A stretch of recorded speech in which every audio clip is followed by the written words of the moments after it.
Hey there, and welcome to Marchborn's Tutorials. Today, we're talking about budgeting, specifically the 50-30-20 rule.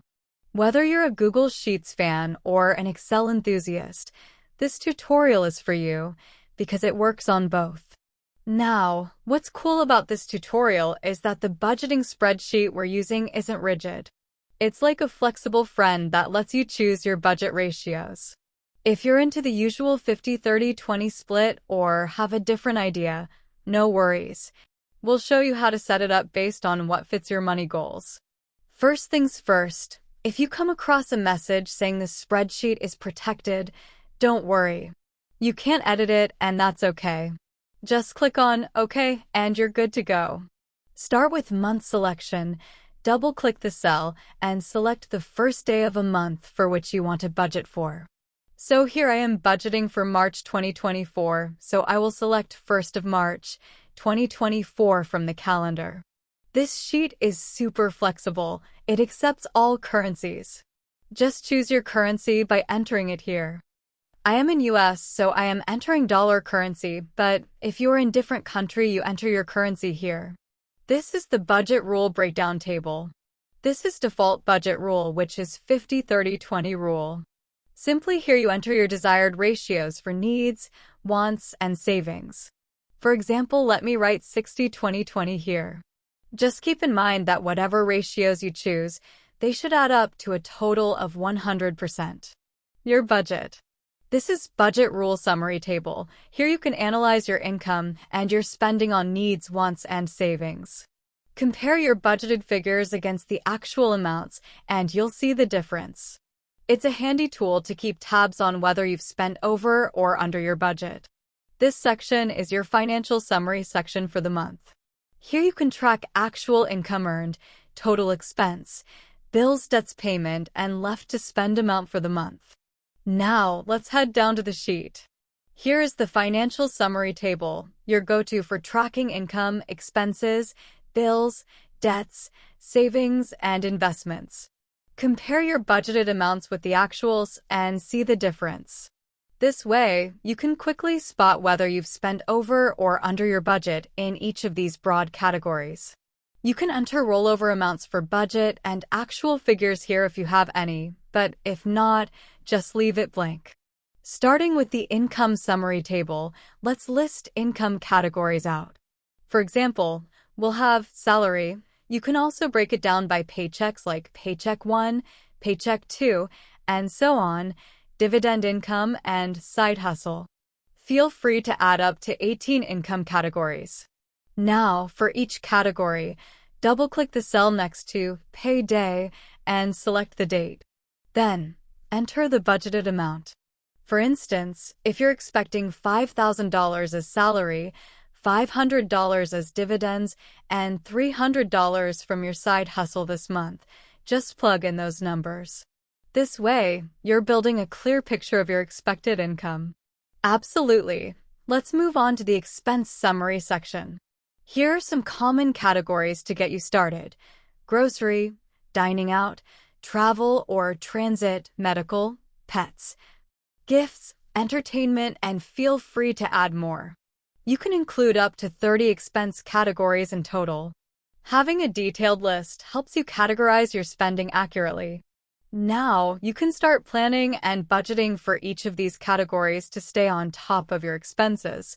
Absolutely. Let's add a type for each expense category to help you classify them as need, want, or savings. This will make it easier for you to track and understand your spending habits. Here I have described grocery as need, dining out as want, travel or transit as need, medical as need, pets as need, gifts as want, and entertainment as want. As I have mentioned earlier, the classification depends on your individual style of living. Needs are essential for basic living, while wants are non-essential but desirable.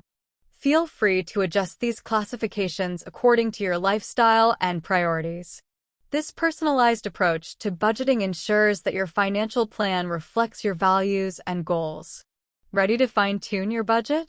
Let's keep going. Now let's move on to the bills summary table. Let's write water and rent.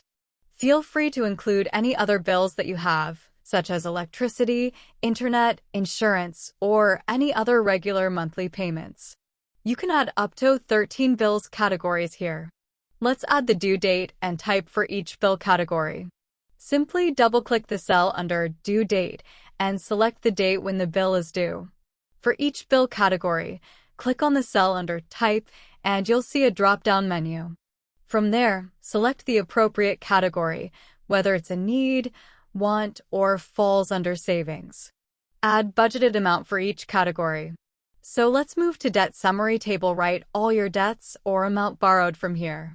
Let's write credit card, student loan, personal loan, home loan under the debt category.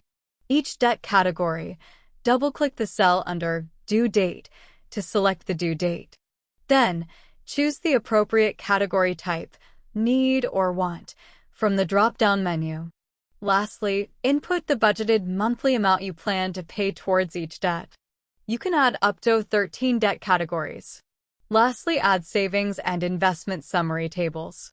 Categories all your amount or fund you have put aside for some special reason, such as home renovation fund, travel fund. Let's write that into our saving category. Select type whether need, want, or saving from the drop-down and write budget amount under each category.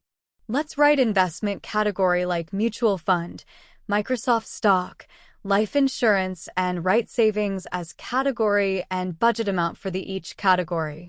Let's move down to transaction tracker. Here you can enter all your daily transactions, including income and expenses you made and funds you kept aside. Enter the date. Suppose today I have spent the $300 for grocery, so I will select the date. I am going to double-click the cell and select March 6th, 2024 for the date, and I will write $300 amount now. I will select the category as expense and budget name as grocery. I will write some notes, bought milk, bread, and some daily necessity to describe transaction or leave blank. Add your monthly transactions here. Write only that month's transactions for which you are budgeting. So for example, I am planning for March 2024, then I have entered all March transactions here. So here in this table you can track where your money went. This is auto-calculated based on your transactions. Do not edit in this section. You can track all your expenses from top to least order so you can identify in which categories you are spending more. It's a powerful tool to analyze and make informed decisions about your spending habits. This chart breaks down where your money goes, showing the percentage of your total spending in different categories. It's like a snapshot that makes it super easy to see which areas get the most of your spendings. And another table is when my money went. You can track the most spending days of a month. It calculates your money coming in, going out, and what's left each day automatically. Do not edit in this section. The chart up there visualizes your daily spending. It's like a timeline, so at a glance, you can see when your money goes out the most during the month. This way, you get a neat overview without getting bogged down in the details. Below this table, you can write your money goals and notes here. Let's scroll up and visualize your month through colorful charts here. The budget rule summary chart is like your budget superhero, showing how your spending adventure matches up with your planned amounts. The actual allocation chart is a friendly guide, revealing the real percentages you spend on needs, wants, and savings, your budget buddies.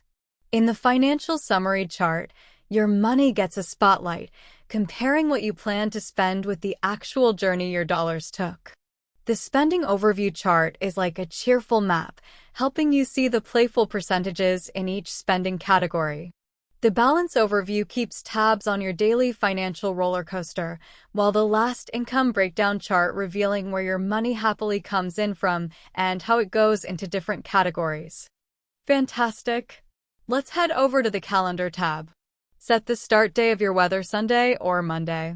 Your income, bills, and debts payments will auto-populate from the budget rule tab. No need to jot down details every day. It's like your budget calendar works on its own. Check the box when you have received your income and paid the bills. That helps you stay organized and ensures you never miss those essential payments. Now, here's the fun part. You can use this tab to set money goals, jot down your monthly to-dos, and make notes. It's like a personal planner, keeping all your financial dreams and tasks in one tidy spot. Thank you for your listening. To stay updated and get exclusive previews of our newest templates, be sure to follow us on Etsy and subscribe to our YouTube channel. We're excited to share more helpful resources with you. Have a wonderful day and happy budgeting!